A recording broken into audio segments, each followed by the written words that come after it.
Okay, in this video we are going to be exploring partial derivatives in GeoGebra 3D to get a better sense of what's going on, because I think if you really understand kind of geometrically what they represent, it can help you understand some of the applications and things like that.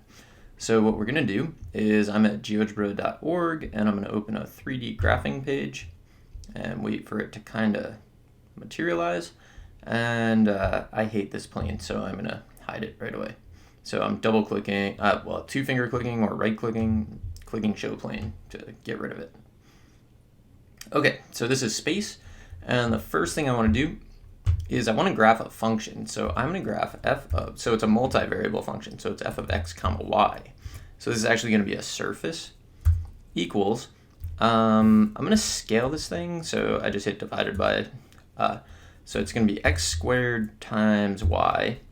And then I'm going to divide that by 25 just to kind of like make things a little smaller. And then I'm going to subtract x just to, I don't know, get us a surface. So if you click in this box here, you can drag it, you can see the surface. And this is what we're going to kind of explore. As we do this, I might want to go into settings and make this a little more translucent. That might be useful. Also, there's like a weird shadow. I don't really know what that is right there, but whatever. So that's our surface that we're going to explore. So what I want to do first is I want to look at partial x. So to look at partial x, I need to hold y constant. So to hold y constant, what I'm actually going to do is I'm going to make a slider. So I'm going to call it yc for the y coordinate. And I can drag this, but nothing really happens because all I did was create a slider. Now what I'm going to do is I'm going to create the vertical plane y equals yc. And I'm going to graph that. And so you can see it pops up right away. And if you go to your slider and move it, you can see it pass through the surface. And that's going to be key. So that's what it means when we hold y constant. We're just going to live inside this plane. So what's going to happen is we're going to look at the intersection of this plane with the surface. So I'm kind of dragging it around. You can see it a little bit. So let's try to figure that out. So we're finding partial x, which means that we're going to hold y constant, take the derivative with respect to x, and see what happens. So I need to find the intersection. So the intersection of this plane, which is y equals yc, with the surface, is actually the trace of the surface in the plane. And so what I'm going to do is I'm going to use curve to find that. So it's curve.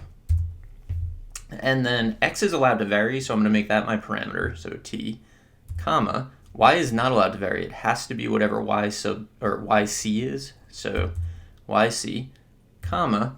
And now to get the trace, I can do something kind of clever. So I'm going to do f of, so x is for this curve, x is just equal to t. And then y is being held constant as yc.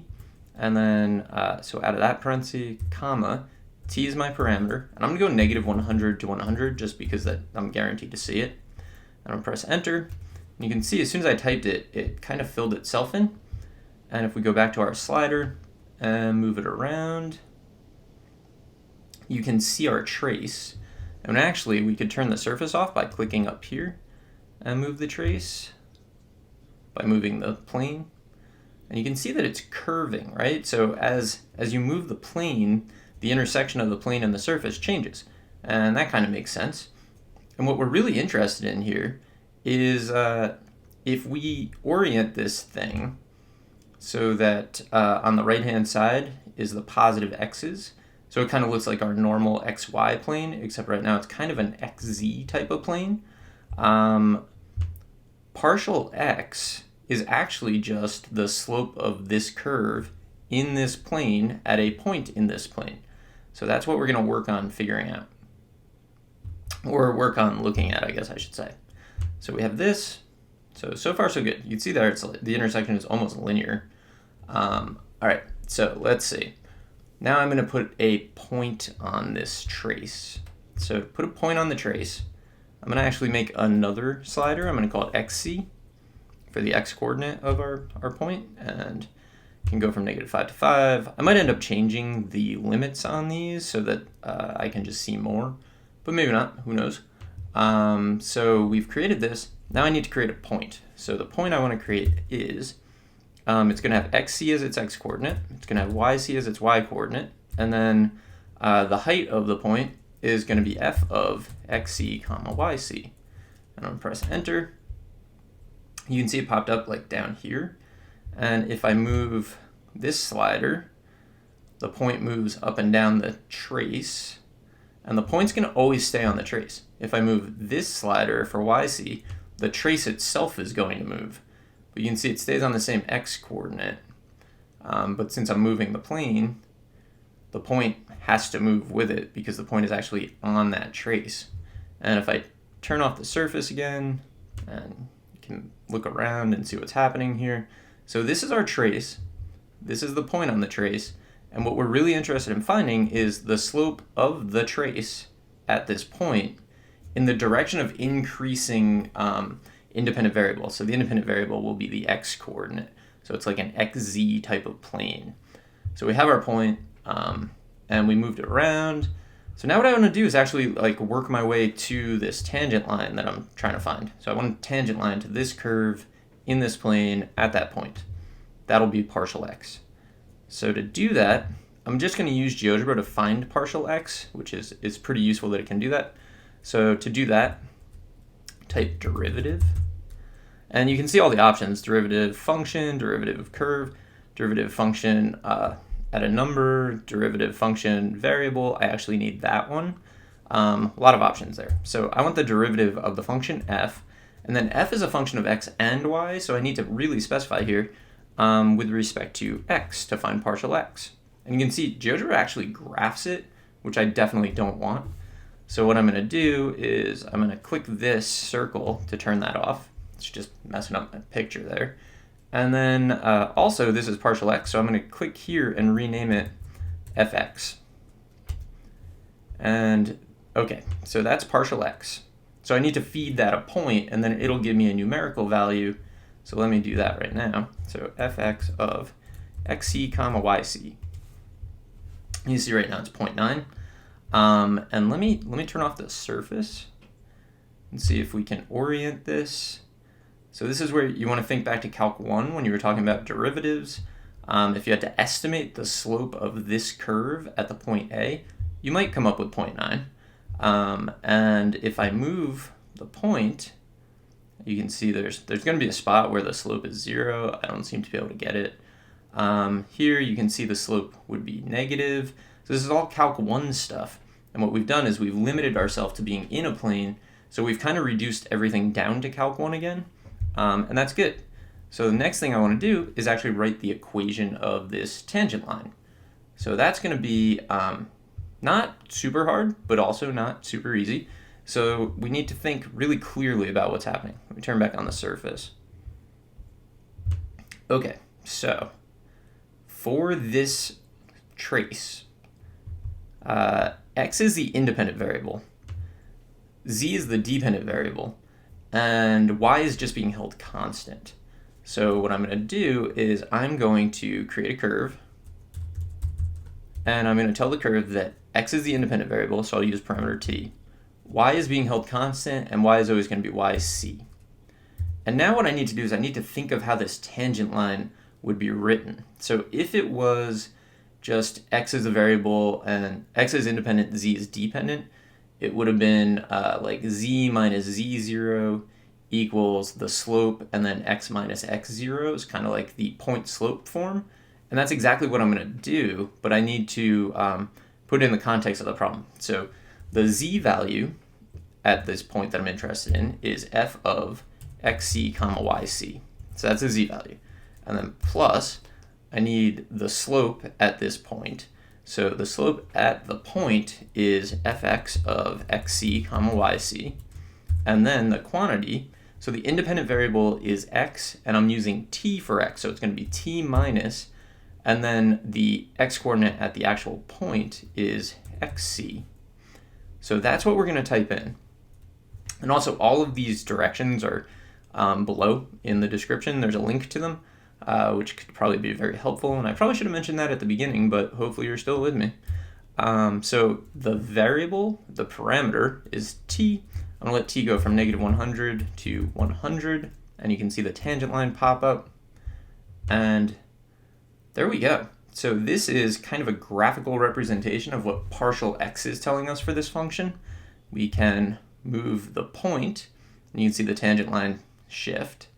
We can go up here, and we can move the plane, and you can see the trace changes.